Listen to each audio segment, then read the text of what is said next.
You ask Tiger to solve. This deals with linear equations with one unknown. The final result is y equals 4.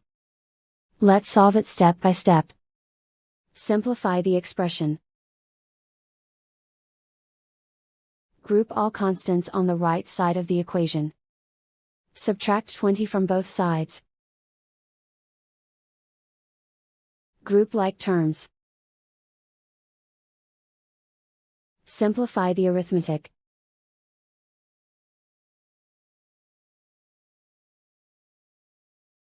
Isolate the y.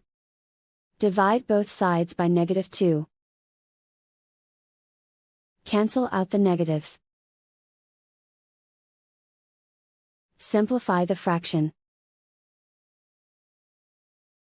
Cancel out the negatives. Find the greatest common factor of the numerator and denominator. Factor out and cancel the greatest common factor. And so the final result is y equals 4.